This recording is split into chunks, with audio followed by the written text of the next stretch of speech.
ప్రజలందరికీ నమస్కారం. నేను ఈ మధ్యన రీసెంట్గా ఈ తీన్మార్ మల్లన్న ఆయన ప్రసార మాధ్యమంలో మాట్లాడిన మాటలు విన్నా. అదేమంటే ఆ జంజీ ఢిల్లీలో జంతర్ మంతర్లో ఏదైతే జరుగుతుందో, ఎవరు కాక్రోచ్ బొద్దింకల పార్టీ, అది పార్టీ ఎట్లయిందో, ఆ పార్టీని ఈ దేశంలో ఎలక్షన్ కమిషన్ ఏమైనా గుర్తించిందో లేదో తెలియదు. వాడు ఏదో పేరు పెట్టుకున్నాడు, ఎవడో అభిజిత్ జిప్సేన్ అంట. వాడిని ఎవరు ప్రోత్సహించారో తెలియదు, వానికి ఆర్థిక సాయం ఎవరు చేసిందో తెలియదు. వాడెవడో బోస్టన్లో చదువుకుంటున్నాడు అమెరికాలో, అక్కడ నుండి ఇక్కడ వచ్చాడంటే మీరు అర్థం చేసుకోండి. ఈ రోజుల్లో అమెరికాలో చదువుకున్నవాడు ఇంకొకటి ఎవడైతే ఎక్కడైనా పోతే 10-15 రోజులు అయిన తర్వాత తిరిగి మళ్ళీ అమెరికాకి వెళ్ళాలంటే కష్టమైన రోజులు ఇవి. ఈ తీన్మార్ మల్లన్నకి తినేది అరిగినట్టు లేదు.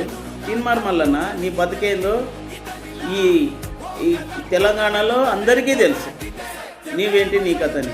నీతో పనిచేసే జర్నలిస్టులే చెప్తారు నువ్వు ఎట్లాంటి మనిషివో, ఎంతమందిని బ్లాక్మెయిల్ చేసావు, ఎంతమందిని బెదిరించి నువ్వు ఈ స్టేజ్కి వెళ్ళావు అనేది నీతో పనిచేసిన పత్రికారులు జర్నలిస్టులే చెప్తున్నారు. అది నీకు తెలియదని కాదు, నీకు తెలుసు. కానీ నువ్వు వేషాలు వేస్తుంటావు, మేకపోతు గాంభీర్యం. ఏందంటే మేము అంటాడు అంటే తెలియదు కాదు, ప్రతి ఒక్కరు వినంటారు. నేను చెప్తున్నా, ఇది డైరెక్ట్ తీన్మార్ మల్లన్న నీకే క్వశ్చన్ వేస్తున్నా డైరెక్ట్గా. నువ్వు అనుకోవచ్చు భారతీయ జనతా పార్టీకి రోజులు చెల్లాయి ఈ దేశంలో అంటే, నువ్వు కాదు కదా, నేను పుట్టించిన దేవుడు కూడా ఏం పీకలేడు. నేను చెప్తున్నా, గుర్తుపెట్టుకో.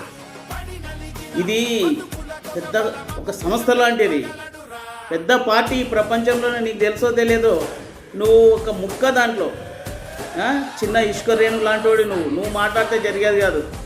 పెద్దోళ్ళు పోయాడా ఏం చేసినా కూడా ఏం పీకలేరు. భారతీయ జనతా పార్టీ దేశం కోసం, దేశ ప్రజల కోసం కష్టపడుతుంది. ఎక్కడైనా ఏ సంపదనని ఉదారంగా పోనిస్తలేదు.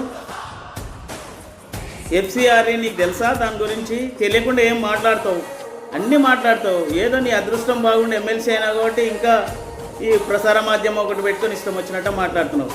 తీన్మార్ మల్లన్న మాట్లాడే ముందు నోరు జాగ్రత్త, నీ నాలుక జాగ్రత్త. నువ్వు అనుకుంటుండొచ్చు నువ్వు ఇప్పుడు ఎమ్మెల్యే కాదు కదా, నెక్స్ట్ నువ్వు సర్పంచ్ కూడా కాదు, నీకు తెలియదేమో. ఏదో నీ అదృష్టం బాగుండే అయినావు. భారతీయ జనతా పార్టీని దూషించేంత స్థాయి కాదు నీది, తెలుసా? భారతీయ జనతా పార్టీని రోడ్డును తీసుకురావాలని చాలామంది దరిద్రులు ప్రయత్నం చేస్తున్నారు. ఆ ట్రంప్ ఒకడు, వీడొకడు, వాడు ప్రకాష్ రాజ్ ఒకడు, తర్వాత అన్ని దేశాలు దాదాపు ఈయన తిరిగిన దేశాలన్నీ, నరేంద్ర మోడీ గారు తిరిగిన దేశాలన్నీ నరేంద్ర మోడీ గారిని ఒక దేవునిలాగా చూస్తున్నారు. నీకు తెలుసో తెలియదు. నువ్వు నీట్ పేపర్ లీకేజ్ అంటున్నావు కదా. నీట్ పేపర్ లీకేజ్ సరే, లీకేజ్ అయింది అని అంటావు. అంటే ఇప్పుడు ఇంతకుముందు పరిపాలించిన ఏ పార్టీలో ఉన్నప్పుడు ఏం పేపర్ లీకేజ్ కాలేదా? తెలంగాణలో కూడా అయింది, కేసీఆర్ ఉన్నప్పుడు గ్రూప్ 1 లీకేజ్ కాలేదా? మరి ఈ రకంగానే స్టూడెంట్స్ ఆందోళన చేశారా? దాన్ని నువ్వు సమర్థించావా? కాంగ్రెస్ ఉన్నప్పుడు ఎన్ని అవకతవకలు జరిగాయి, ఎన్ని లీకేజ్లు, పేపర్ లీకేజ్లు నీకు తెలియదా? అంటే ఎప్పుడేం నువ్వు అండర్వేర్లు కూడా వేసుకోకుండా తిరిగినావా? నీ వయసు చాలా చిన్న వయసు, అప్పుడే పుట్టినావా?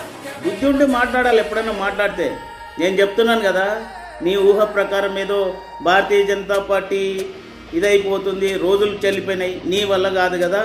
ట్రంప్ కానీ, రాహుల్ గాంధీ కానీ, ప్రకాష్ రాజ్ గారు కానీ, ఇంకా ఏ పార్టీలైనా కానీ, ఈ దేశంలో ఏ పిల్లనా కొడుకులైనా కానీ, కాక్రోచ్ కాకుండా ఇంకా ఏ కోచ్లన్నా పెట్టుకొని ఇట్లా ఒక ఎంటిక కూడా పీక్కలేరు భారతీయ జనతా పార్టీ ఒక మహావృక్షం.